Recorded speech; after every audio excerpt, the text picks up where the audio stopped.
राधे राधे। जय माता दी। आप सब प्यारे भक्तों पर माता रानी का आशीर्वाद हमेशा यूं ही बना रहे। आइए प्रवेश करते हैं दुर्गा सप्तशती पाठ के दूसरे अध्याय में, जिसमें देवताओं के तेज से देवी का प्रादुर्भाव होता है और महिषासुर की सेना का वध होता है। महर्षि मेधा बोले, प्राचीन काल में देवताओं और असुरों में पूरे 100 वर्षों तक घोर युद्ध हुआ था और देवराज इंद्र देवताओं के नायक थे। इस युद्ध में देवताओं की सेना परास्त हो गई थी और इस प्रकार संपूर्ण देवताओं को जीत महिषासुर इंद्र बन बैठा था। युद्ध के पश्चात हारे हुए देवता प्रजापति श्री ब्रह्मा को साथ लेकर उस स्थान पर पहुँचे जहाँ पर कि भगवान शंकर जी विराजमान थे। देवताओं ने अपनी हार का सारा वृतांत भगवान श्री हरि विष्णु को और भगवान शंकर जी को कह सुनाया। वह कहने लगे, हे प्रभु, महिषासुर सूर्य, चंद्रमा, इंद्र, अग्नि, वायु, यम, वरुण तथा अन्य देवताओं के सब अधिकार छीनकर सबका अधिष्ठाता स्वयं बन बैठा है।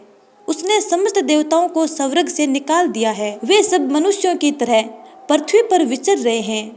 दैत्यों की सारी करतूत हमने आपको सुना दी है और आपकी शरण में इसलिए आए हैं कि आप उनके वध का कोई उपाय सोचें। देवताओं की बातें सुनकर भगवान श्री हरि विष्णु और शंकर जी को दैत्यों पर बड़ा गुस्सा आया। उनकी भौहें तन गई और आंखें लाल हो गई। गुस्से में भरे हुए भगवान विष्णु के मुख से बड़ा भारी तेज निकला और उसी प्रकार का तेज भगवान शंकर, ब्रह्मा और इंद्र आदि दूसरे देवताओं के मुख से प्रकट हुआ। फिर वह सारा तेज एक में मिल गया और तेज का पुंज वह ऐसे दिखता था जैसे कि जाज्वल्यमान पर्वत हो। देवताओं ने देखा कि उस पर्वत की ज्वाला चारों ओर फैली हुई है और देवताओं के शरीर से प्रकट हुए तेज की किसी अन्य तेज से तुलना नहीं हो सकती थी। एक स्थान पर इकट्ठा होने पर वह तेज एक देवी के रूप में परिवर्तित हो गया और अपने प्रकाश से तीनों लोकों में व्याप्त जान पड़ा। वह भगवान शंकर का तेज था। उससे देवी का मुख प्रकट हुआ। यमराज के तेज से उसके सिर के बाल बने। भगवान श्री हरि विष्णु के तेज से उसकी भुजाएं बनी। चंद्रमा के तेज से दोनों स्तन और इंद्र के तेज से जंघा तथा पिंडली बनी और पृथ्वी के तेज से नितंब भाग बना। ब्रह्मा के तेज से दोनों चरण और सूर्य के तेज से उनकी अंगुलियां पैदा हुई। वसुओं के तेज से हाथों की अंगुलियां एवं कुबेर के तेज से नासिका बनी। प्रजापति के तेज से उसके दांत और अग्नि के तेज से उसके नेत्र बने। संध्या के तेज से उसकी भौहें और वायु के तेज से उसके कान प्रकट हुए। इस प्रकार उस देवी का प्रादुर्भाव हुआ था। महिषासुर से पराजित होकर देवता उस देवी को देखकर अत्यंत प्रसन्न हुए। भगवान शंकर ने अपने त्रिशूल में से एक त्रिशूल निकालकर उस देवी को दिया और भगवान श्री हरि विष्णु ने अपने चक्कर में से एक चक्कर निकालकर उस देवी को प्रदान किया। वरुण ने अपने चक्कर में से एक चक्कर निकालकर उस देवी को दिया। वरुण ने देवी को शंख भेंट किया। अग्नि ने इसे शक्ति दी। वायु ने उसे धनुष और बाण दिए। सहस्त्र नेत्रों वाले श्री देवराज इंद्र ने उसे अपने वज्र से उत्पन्न करके वज्र दिया और ऐरावत हाथी का एक घंटा उतार कर देवी को भेंट किया। यमराज ने उसे काल दंड में से एक दंड दिया। वरुण ने उसे पास दिया।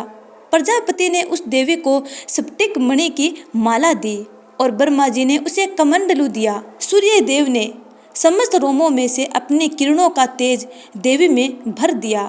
काल ने उसे चमकती हुई ढाल और तलवार दी। उज्ज्वल हार और दिव्य वस्त्र उसे भेंट किए और इनके साथ ही उसने दिव्य चूड़ामणि दी। 2 कुंडल, कंकण, उज्ज्वल अर्धचंद्र, बाहों के लिए बाजूबंद, चरणों के लिए नुपुर, गले के लिए सुंदर हंसली और अंगुलियों के लिए रत्नों की बनी हुई अंगूठियां उसे दी। विश्वकर्मा ने उनको फरसा दिया और उसके साथ ही कई प्रकार के अस्त्र और अभेद्य कवच दिए। इसके अतिरिक्त उसने कभी न कुमलाने वाले सुंदर कमलों की मालाएं भेंट की। समुद्र ने सुंदर कमल का फूल भेंट किया। हिमालय ने सवारी के लिए सिंह और तरह तरह के रत्न देवी को भेंट किए।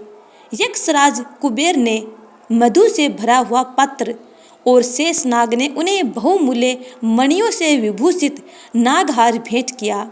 इसी तरह दूसरे देवताओं ने भी उसे आभूषण और अस्त्र देकर उनका सम्मान किया। इसके पश्चात देवी ने उच्च स्वर से गर्जना की। उसके इस भयंकर नाद से आकाश गूंज उठा। देवी का वह उच्च स्वर से किया हुआ सिंहनाद समा न सका। आकाश उनके सामने छोटा प्रतीत होने लगा। उससे बड़े जोर की प्रतिध्वनि उत्पन्न हुई, जिससे समस्त विश्व में हलचल मच गई और समुद्र कांप उठे, पृथ्वी डोलने लगी और सब के सब पर्वत हिलने लगे। देवताओं ने उस समय प्रसन्न हो सिंह वाहिनी जगतमयी देवी से कहा, देवी तुम्हारी जय हो। इसके साथ महर्षियों ने भक्ति भाव से विनम्र होकर उनकी स्तुति की। संपूर्ण त्रिलोकी को शोक मगन देखकर दैत्यगण अपनी सेनाओं को साथ लेकर और हथियार आदि सजाकर उठ खड़े हुए। महिषासुर के क्रोध की कोई सीमा न थी। उसने क्रोध में भरकर कहा, यह सब क्या उत्पात है। फिर वह अपनी सेना के साथ उस ओर दौड़ा जिस ओर से भयंकर नाद का शब्द सुनाई दिया था, और आगे पहुंचकर उसने देवी को देखा, जो कि अपनी प्रभा से तीनों लोकों को प्रकाशित कर रही थी। उसके चरणों के भार से पृथ्वी दबी जा रही थी। माथे के मुकुट से आकाश में एक रेखा सी बन रही थी और उसके धनुष की टंकार से सब लोग क्षुब्ध हो रहे थे। देवी अपनी सहस्त्रों भुजाओं को संपूर्ण दिशाओं में फैलाई खड़ी थी। इसके पश्चात उनका दैत्यों के साथ युद्ध छिड़ गया और कई प्रकार के अस्त्र शस्त्रों से सब की सब दिशाएं उद्वाभिस होने लगी। महिषासुर की सेना का सेनापति चिक्षुर नामक एक महान असुर था। वह आगे बढ़कर देवी के साथ युद्ध करने लगा और दूसरे दैत्यों की चतुरंगिनी सेना साथ लेकर चामर भी लड़ने लगा और 60,000 महारथियों को साथ लेकर उदग्र नामक महादैत्य आकर युद्ध करने लगा और महाहनु नामक असुर करोड़ रथियों को लेकर असीलोमा नामक असुर 5 करोड़ सैनिकों को साथ लेकर युद्ध करने लगा। वास्कल नामक असुर 60 लाख असुरों के साथ युद्ध में आ डटा। विडाल नामक असुर 1 करोड़ रथियों सहित लड़ने को तैयार था। इन सब के अतिरिक्त और भी हजारों असुर हाथी और घोड़ों को साथ लेकर लड़ने लगे। इन सब के पश्चात महिषासुर करोड़ों रथों, हाथियों और घोड़ों सहित वहां आकर देवी के साथ लड़ने लगा। सभी असुर तोमर, भिंदीपाल, शक्ति, मूसल, खंगों, फर्शों, पटियों के साथ रणभूमि में देवी के साथ युद्ध करने लगे।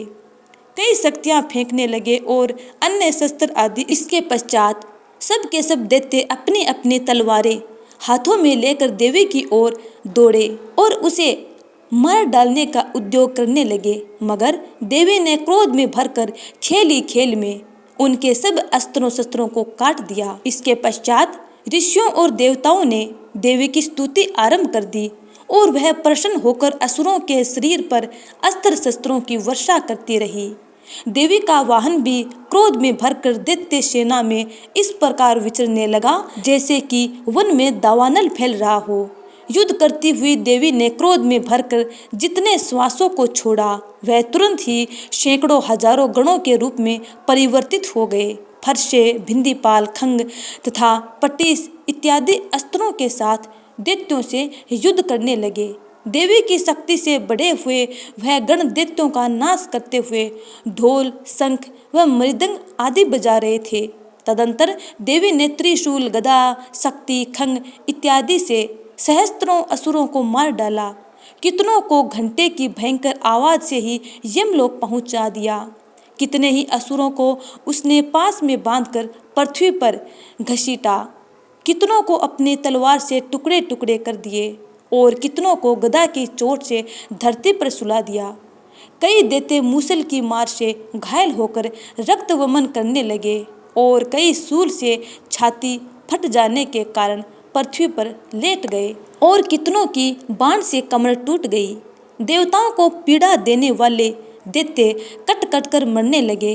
कितनों की बाहें अलग हो गई, कितनों की ग्रीवाएं कट गई, कितनों के सिर कटकर भूमि पर लुढ़क गए, कितनों के शरीर बीचों बीच से कट गए और कितनों की जंघाएं कट गई।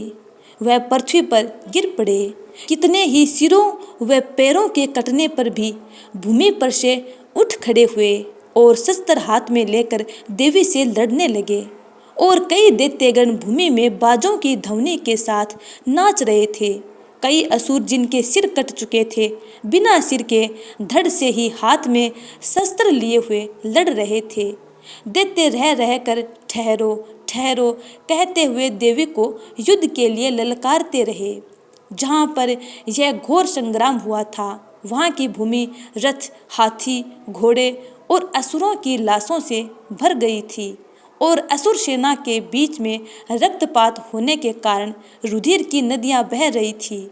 और इस तरह देवी ने असुरों की विशाल सेना को क्षण भर में इस तरह से नष्ट कर डाला जैसे तृणकाष्ठ के बड़े समूह को अग्नि नष्ट कर डालती है। और देवी का सिंह भी गर्दन के बालों को हिलाता हुआ और बड़ा शब्द करता हुआ असुरों के शरीरों से मानो उनके प्राणों को ढूंढ रहा था।